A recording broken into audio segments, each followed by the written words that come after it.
In what has long been New England's Chamber of Horrors, this time it was the Dolphins who made the bewildering blunder. Then, the Patriots' major free agent addition sealed the team's first victory of the season.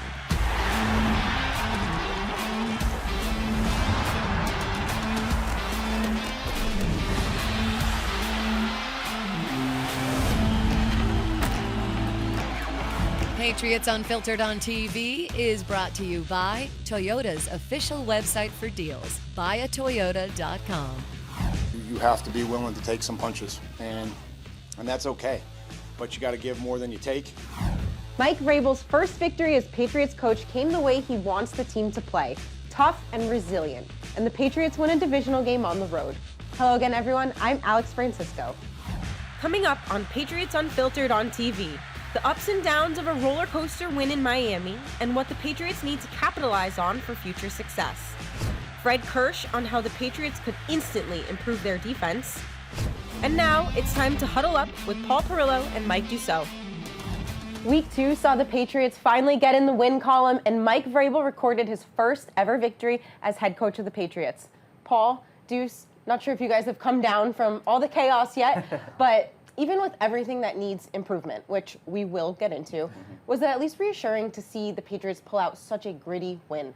Absolutely, especially in that place. We heard all week about their challenges against Tua, not having won down in Miami since 2019. And just generally speaking, divisional games are always tough. They're like that. They're back and forth. And I think there were 5 lead changes, and that says a lot about this team that Mike Vrabel's building, that, you know, he called it a gritty win, being able to be in a street fight, trade some punches, take some, but give more than you take. You know what, Alex? If you're not necessarily going to be a great team, you might as well be an entertaining one. And that was a really entertaining game that we saw on Sunday. You know, both teams have a lot of flaws, a lot of things to correct. You know, there were a lot of mistakes, but at the end of the day, it was exactly what Mike said. You found a way to get yourself up off the mat when it looked like you had taken a knockout blow with that punt return. You respond with a special teams play of your own, and that's a really, really nice place to get your first win as the Patriots head coach for Mike Vrabel. Let's start high level. Drake Maye, in my opinion, one of his best games as a Patriot, right? Yeah. No interceptions, only 4 incomplete passes. What did you see from Drake Maye and also the line in front of him? He just looked in command and control, and week 1 against the Raiders, it didn't seem like that. It seemed like he was rushing things a little bit. He was missing some of the easy throws. He wasn't missing the easy throws against the Dolphins. Of course, he also had some great throws. I mean, just a couple highlights with that touchdown throw to Kayshon Boutte, and then that key 55-yard pass to Rhamondre Stevenson that he able to step up in the pocket, get the perfect throw out. Rhamondre caught it, made something even more out of it. So really solid day for Drake Maye, and like I said, down in Miami, you'll take that kind of performance every single time. It was Maye's best game, I think, by far, and he had nothing even approaching a turnover in this game. But what really stood out to me was the conviction of the game plan of Josh McDaniels and Mike Vrabel to go into this game determined to get some balance. They come out 3 straight running plays to start the first drive. You get a first down. 23 pass attempts as opposed to 46, the week before. So was there pressure on Drake Maye? Yeah. But when you're only throwing it half the amount of times you had thrown it the previous week, it didn't seem like nearly as much pressure. And I thought he got comfortable early in this game. I agree with Mike about the throw to Kayshon Boutte was probably, as pretty a pass as he's thrown, and the one down the sideline to Stevenson. When you really had to have it, the Patriots had just taken a big knockout blow there. In the third quarter, they were kind of teetering. It's 3rd and long. You got to convert this one, and just a great play by Maye to avoid the pressure from Jalen Phillips, and then to put it right in the fingertips of Stevenson, who made a great play, great catch and run.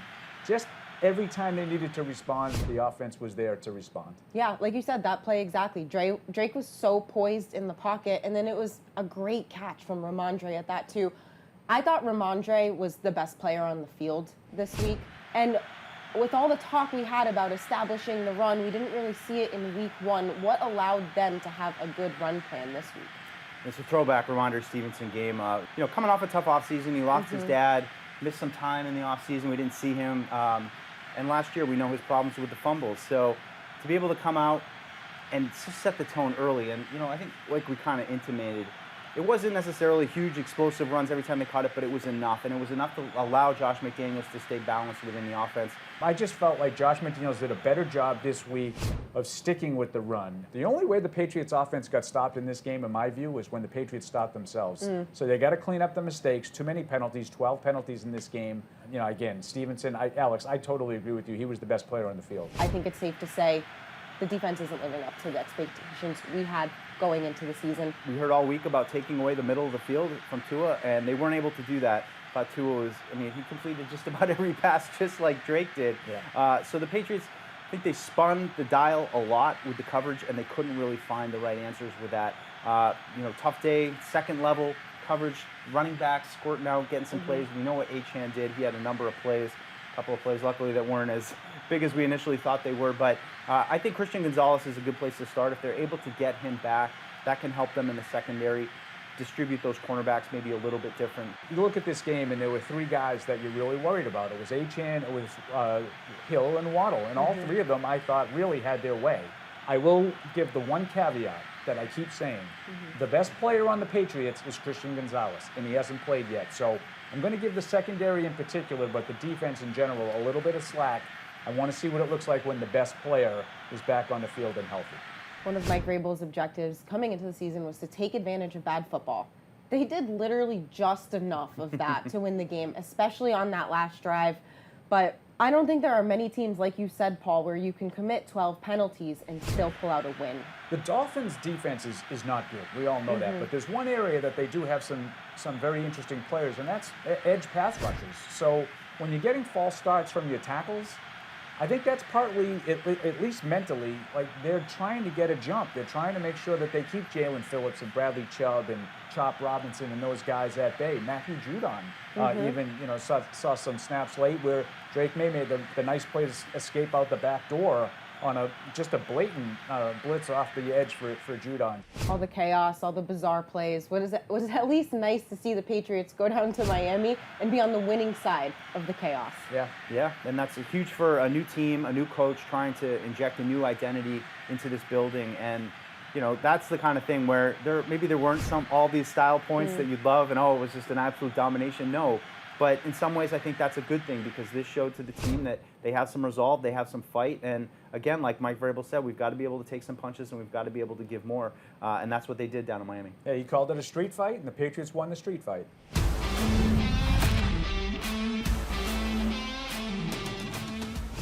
The Patriots' defense is being hamstrung by a hamstring. Now, don't get me wrong. When the chips were down on Sunday and Miami needed to get in the end zone in the final minutes, the D rose up and made the plays it needed to seal the win. That said, who wouldn't agree that it was a struggle dealing with the speed of the Dolphins' big three, Hill, Waddle, and Achane? It's not going out on a limb to say that with Christian Gonzalez on the field, things might have looked different. As it was, Miami looked like it was avoiding Carlton Davis. Whatever they were doing, it worked. When the Dolphins weren't screwing up, they were putting up numbers and attacking all levels of the Patriots' defense. Now, with a healthy Gonzo out there, opposing OCs and QBs have two top-tier corners to worry about, and it gives the Patriots de facto DC Zach Kerr more freedom to mix and match with two legit shutdown corners on the field. I can't wait to see the impact Gonzo will make for this team. I just don't know how long I'm going to have to wait. Still ahead on Patriots Unfiltered on TV. Aaron Rodgers has traded in the green of the Packers and Jets for the black and gold of Pittsburgh. We'll preview the matchup with the Steelers. Drake Maye's bounce-back performance. Was he making a statement to the NFL? That's this week's Trash Talk debate. And later, I'll go one-on-one with Milton Williams. Patriots Unfiltered on TV is brought to you by Cross Insurance, official insurance broker of the New England Patriots, and by Sports Illustrated Tickets. 50 million sports, concerts, and theater tickets. Same seats, better prices. Fans deserve better. You're watching Patriots Unfiltered on TV. What's up, everybody? Back in the film room. It's week 3. We're rolling. We're going to talk a little Aaron Rodgers, Arthur Smith, familiar face, for Patriots head coach Mike Vrabel, but I want to talk about this Steelers offense and Aaron Rodgers just a little bit. So a big part of this system with Arthur Smith and Rodgers going to be these bootleg concepts. So just like the Patriots are running last week, you're going to get everything flowing in this direction on the run fake, but we're actually going to run these crossing routes here and hit it the other direction. One big key here I want to highlight, this wide receiver, Calvin Austin, at the top of the screen. If we roll it just a little bit and then stop it right before the ball snaps, stop it right there, we can see Austin is going to sneak here through the C gap. What that's going to do is it's going to sell like he's inserting and blocking into this concept, but he's actually going to run the deep post and run the coverage off and allow the slot to run the crosser. Then we get the fake going in this direction on the run, and then we're going to switch the point of attack, and Rodgers just has a wide open receiver in the middle of the field for a big touchdown against the Jets in week 1. So if you want to be ready for Aaron Rodgers and this Steelers offense under Arthur Smith, you got to be ready for the boots, the outside zone sequencing from under center. You got to give him credit, 41 years old, Aaron Rodgers can still sling it. Now, the Steelers are coming off a tough loss to Seattle. Aaron Rodgers has been sacked 7 times in the last 2 games. And believe it or not, the Patriots lead the NFL in sacks coming out of week 2. So, Paul, Deuce, do you guys think this is a good opportunity for the defense to get right against the Steelers? To me right now, the Steelers feel a little bit of like a potpourri where you've got, an old quarterback. They grab DK Metcalf. It doesn't feel like that old core of the Steelers where you always knew what you were going to get. You had Ben Roethlisberger or Hines Ward or Antonio Brown. They always had that system, and now it seems different. It seems like they're trying to hold it together with free agents and outside pieces. Jerome Bettis won't be getting any carries today. So I do agree with the whole pass protection thing. Pittsburgh's offensive line is not horrible, but Aaron Rodgers, and I said this after the opener, I know a lot of people sort of looked at the 4-touchdown performance against the Jets, and it was like, oh, Aaron Rodgers is back. And I watched a little of that game, and he just wasn't moving very well. And I think he's creating some of these sacks. He doesn't seem to be willing to hang in and deliver passes anymore. He can still throw the ball. I still respect him.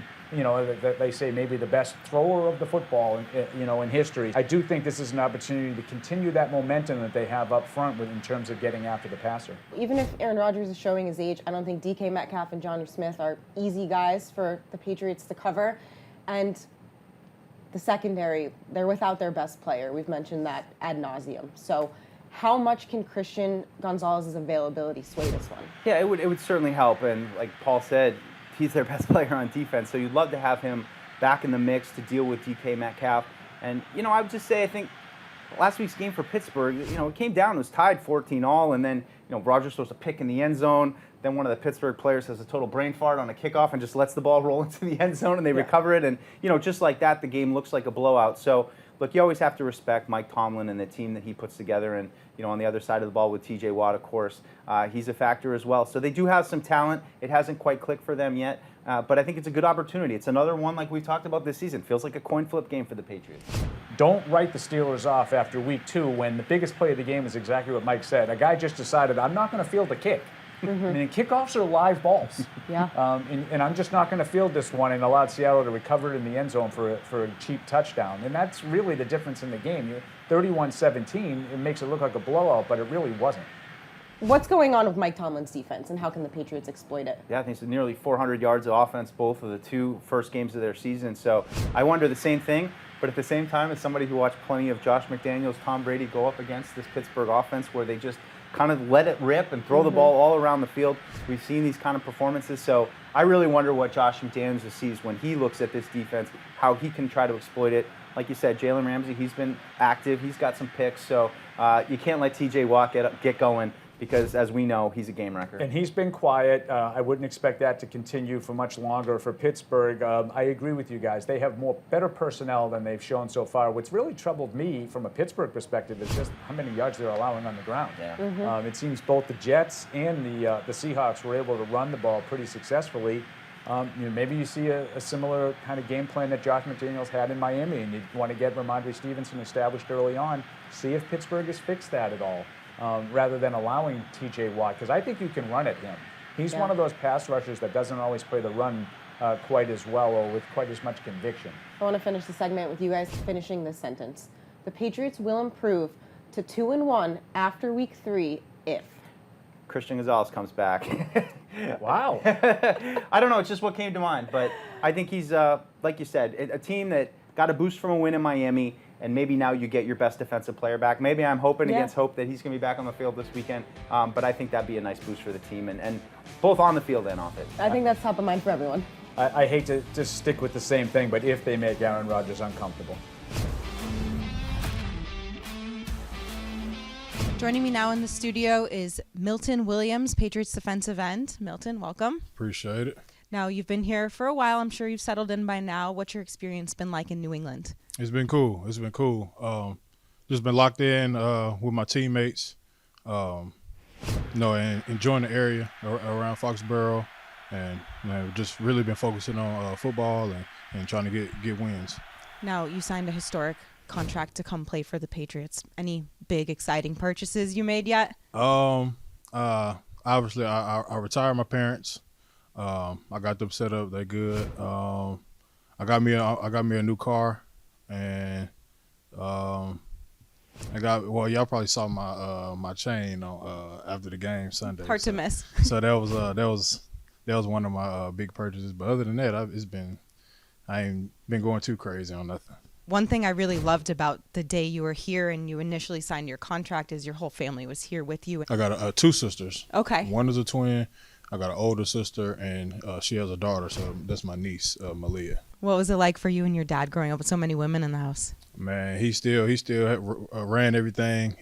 He was hard on me, and I was always trying to figure out why he was so hard on me, and he was taking it easy on my sisters. But the older I got, the more I realized that, it's different. We got different dynamics of how we do things.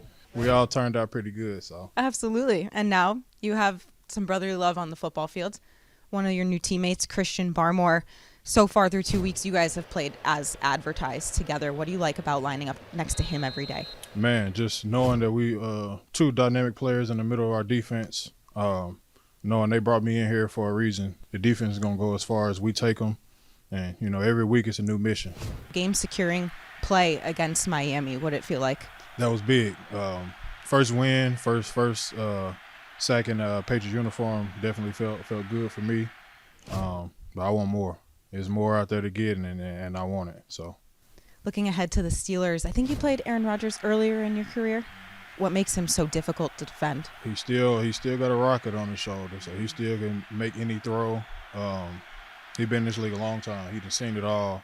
So we just got to make sure our communication is top tier. Everybody is where they're supposed to be. And on the front, make sure we are affecting them as much as we can.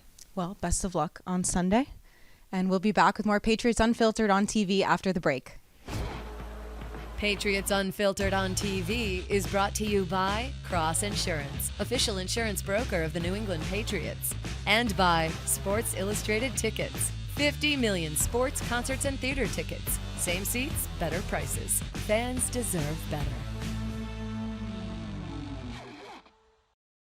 You're watching Patriots Unfiltered on TV. It's often been said that quarterbacks get too much credit and too much blame, but QBs make signature moments. Did Drake Maye make what Patriots fans hope is the first of many in Miami? Paul Perillo and Mike Dussault thrash it out in Trash Talk. No question that was Drake Maye's best performance of his career, but was it a true breakout performance? Paul, might surprise you a little bit, but I'm going to say no. He was better in the second half this week, no question about it, but let's face it, things were looking a little bit tight down there early in the second half. We had a punt. He made that great throw to Rhamondre. Can't take anything away from that piece of it. But for me, I need to see a little bit more consistency in the second half, some more completions, and maybe for a true coming out party, maybe he's down and needs to put together a drive right at the end to seal the win. That, to me, is what it would really look like. You're being a little bit nitpicky, I think. Clearly, I thought it was his best game as a Patriot. My one very, very small nitpick would only be that last drive. After the Mapu interception, you'd like to see them be able to get a first down and end the game by taking a knee, but that's really being nitpicking. I thought overall he made some really solid decisions. I thought he put the ball where his guys could get it.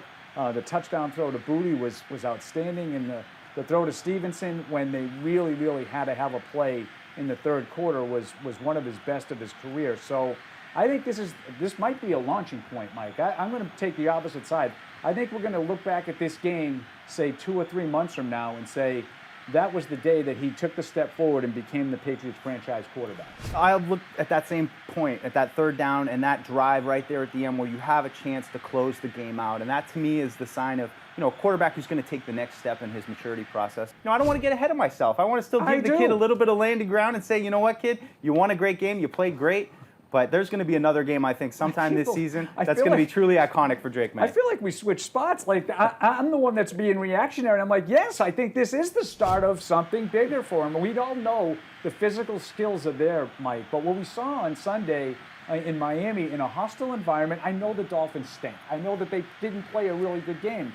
But he needed to make plays in a place that the Patriots just historically have not been able to make plays.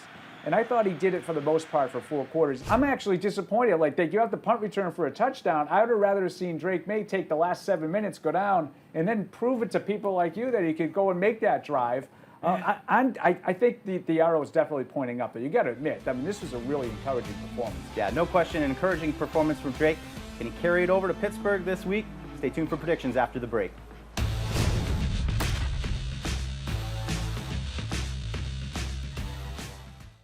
Now back to Patriots Unfiltered on TV. The Patriots have won 8 of their last 9 games against the Steelers, with the last loss coming in 2018. In Week 3, they are 1.5-point underdogs at home, and the over-under is 44.5 points. Paul Perillo, do the Patriots send Aaron Rodgers back home to Pittsburgh with a loss? This is another one of those toss-up games. I think there's a lot of them, and I'm going to say that this one lands on the wrong side. I think Pittsburgh is a better team than they showed in Week 2. I think that's a proud program with Mike Tomlin. I think they have just enough with Aaron Rodgers to get, so I'm going to go 23-20 Pittsburgh. Mike Dussault? Yeah, I'm in the same score range as Paul, but I'm gonna stick with the positivity with the Patriots. I think they got a big win. I think that's going to be motivating for them to keep the train rolling. Like you said, maybe Gonzalez comes back, maybe not, but even still, I think they found something down in Miami. But I like the Patriots in a close one, 27-24. I lean towards you, Mike. I think the Steelers have given up 30 points in each of their last games. I don't know if the Patriots will get there, but it looked good last week. I mean, when's the last time we saw them score above 30 points? I can't remember. So I'm going to go Pats 31, Steelers 17. Ooh, like it. That's going to be it for this edition of Patriots Unfiltered on TV. A reminder to catch Patriots Unfiltered every Tuesday, Wednesday, and Thursday on Patriots.com from noon to 2 p.m. Eastern. For Paul Perillo, Mike Dussault, I'm Alex Francisco. We'll catch you next week on Patriots Unfiltered on TV.